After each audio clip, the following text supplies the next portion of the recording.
Kanalımdan ve mutfağımdan herkese merhabalar. Bugün sizlere yemeleri doyamayacağınız çok lezzetli bir tarif vermek istiyorum.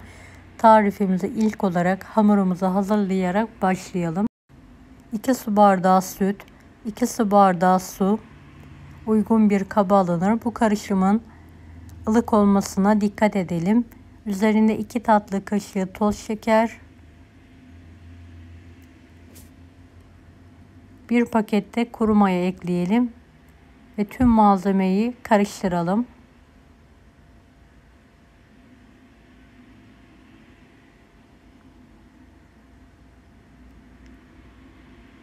Bir miktar un ilavesi yapalım.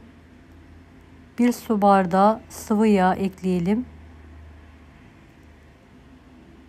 2,5 tatlı kaşığı tuz ekledikten sonra pürüzsüz olana kadar karıştıralım.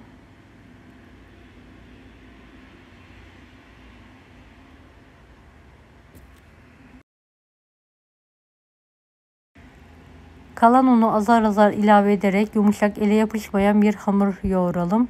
Toplamda 9,5-10 su bardağına yakın un kullandım.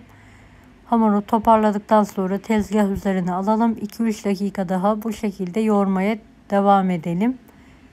Yoğurduğumuz hamuru tekrardan aynı kaba alalım. Üzerine 1 yemek kaşığı sıvı yağ ekleyelim. Üzeri kapalı bir şekilde mayalanmaya bırakalım.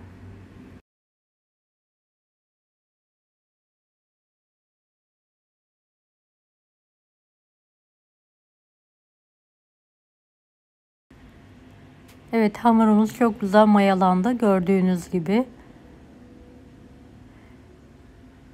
Tezgah üzerine alarak biraz un serpelim ve havasını alana kadar tekrardan hamurumuzu yoğuralım.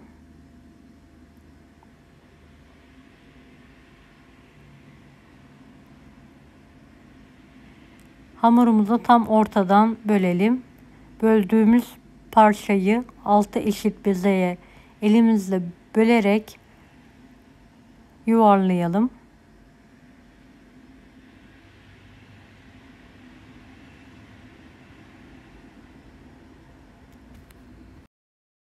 Videomu bu kısma kadar izlediyseniz yorum kısmına herhangi bir emoji bırakırsanız bana destek olmak için sevinirim.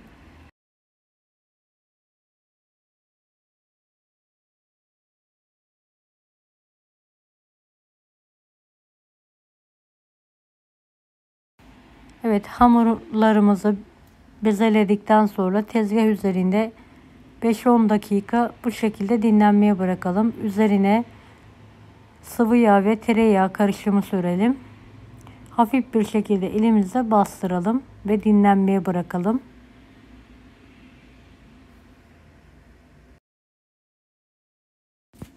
Evet, dinlenen bezelerin üzerine tekrardan biraz yağ sürelim. Elimizle hafif bir şekilde bastırarak tezgah üzerinde orta büyüklükte hamur açalım.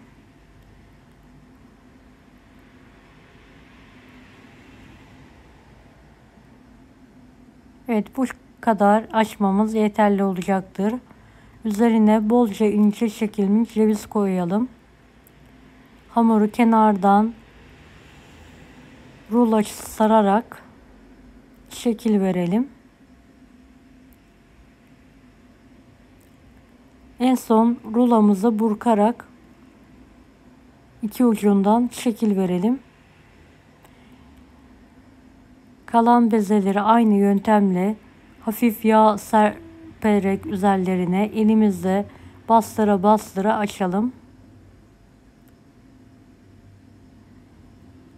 Evet, ceviz serptikten sonra rulo saralım. Burkarak tezgah üzerinde alarak diğerlerini aynı yöntemle açmaya devam edelim.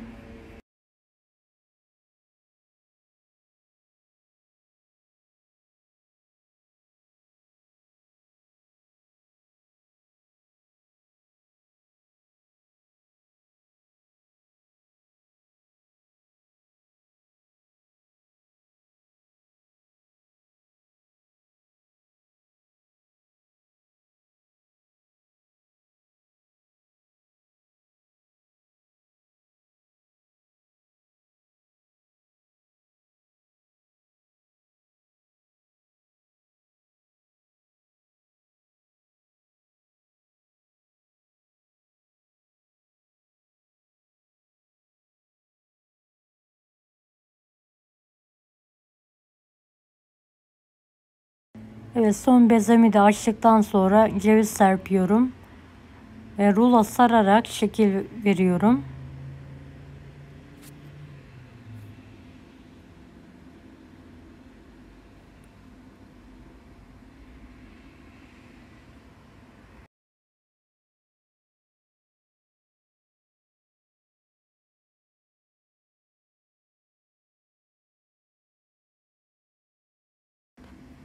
Evet, böreklerimi fırın kağıdı serilmiş tepsiye alıyorum. Hafif de elimle burkuyorum tekrardan tepsiye almadan önce. Ne kadar burkarsak böreğimiz o kadar tel tel ayrılan ve lezzetli bir börek olur.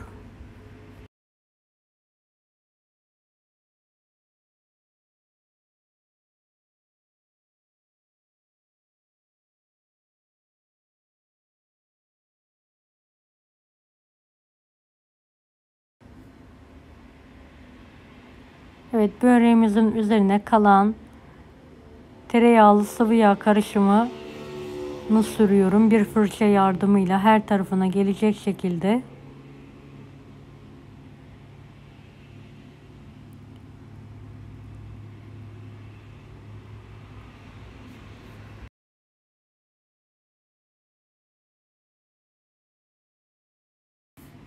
Evet, daha sonra kendi halinde yarım saat mayalanmaya bırakıyorum. Tepsi mayası yaptırıyorum. Önceden ısınmış 170 dereceli fanlı fırında üzeri kızarana kadar pişirmeye bırakıyorum. Evet, gördüğünüz gibi üzeri nar gibi kızardı. Fırından hemen çıkartıyorum.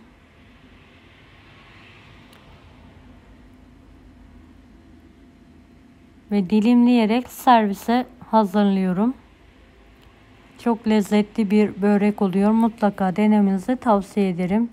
Deneyecek olanlara şimdiden kolaylıklar dilerim. Kanalıma ücretsiz abone olmayı unutmayın. Bir dahaki videolarda görüşmek üzere. Allah'a emanet olun. Hoşça kalın. Daha farklı tarifler için bunları da izlemeyi unutmayınız.